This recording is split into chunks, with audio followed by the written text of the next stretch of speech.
with regards to the police, let me start from here. You remember Ian Jerome? Mm-hmm. It was over 2 months ago, I believe. Fast forward, 1 month later, here we are. People are actually celebrating. I remember there was a total outcry with the conduct of Ian and asking why would someone do that. But now people are saying they understand why Ian would do that, because police have been seen killing. Just yesterday, I was being tagged. A young boy at Mlolo, his brother was telling me, that's my brother, he's 16 years. He went to buy food, how the police is bullying him. He was the one handcuffed in Lolongo, right? Yes. And so we'll also be following up on that today. But it's such a sad scenario that you're seeing those in positions of power who should be protecting the members of the public, abusing their power, humiliating. And so this is a generation that is going to grow hating the police. And so what we need to do is there has to be total multi-sectoral review of that sector, and allow different sectors to be involved, that there needs to be large-scale police reforms. I've been at those cells trying to save people one place to another, and as well as we need to ensure that also we rehabilitate those where people are held. We need to places where children vis-a-vis keeping, because an advocate comes and makes noise, then they will find some corner and tell you that you sit there. There's no place, special hold place for children and for adults, and they can understand what a child could be there being different there. And even police are not asking to know who you arrest. Not minors at police cells until advocates. If we didn't come to those police cells, those children would spend the adults. And so there needs to be a lot of skill. This, it's not about training. We don't want to hear nothing about training.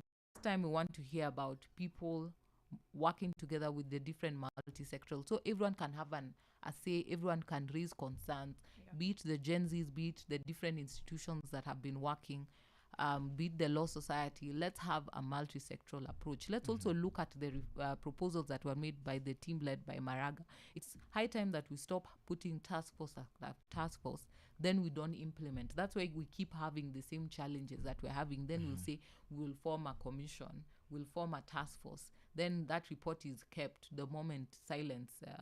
There has to be some minimum reforms that must be set in place immediately. We'll study the case of the guy in Vihiga who there's the allegations, and will be following up. Was taken to Vihiga forest and up and brought by the police, because he's even bloodied and he's being brought to court. It's the court who had to give orders that he be taken to hospital.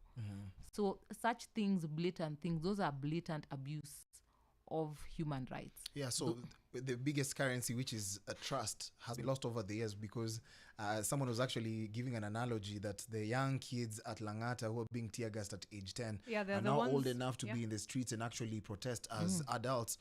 But just that's just one of the cases. Right now, we just want to seek help. And how can we definitely get that help, especially through some of the avenues courtesy of Lsk? So we'll be trying to continue with the Citizens Assembly, but as well, our toll-free line is 0800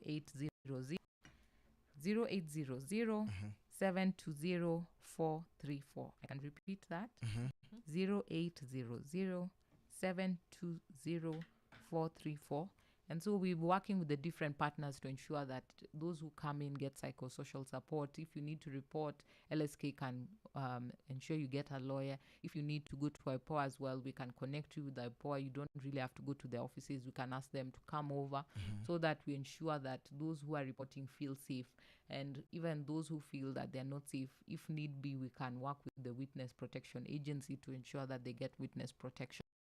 Saying that don't be your story testament that can make a difference, that can ensure that we hold those who have abused the rule of law and be held accountable. But I say again, those who are out there, don't be afraid, because without evidence, without us collating as much information as possible, you see, monetary compensation can help the family, but it will not give you that kind of justice that you want, that you've made a permanent impact to take away those rogue policemen from the police force. Absolutely. Instead of transferring them, which is often what we see. Thank you so much for spending this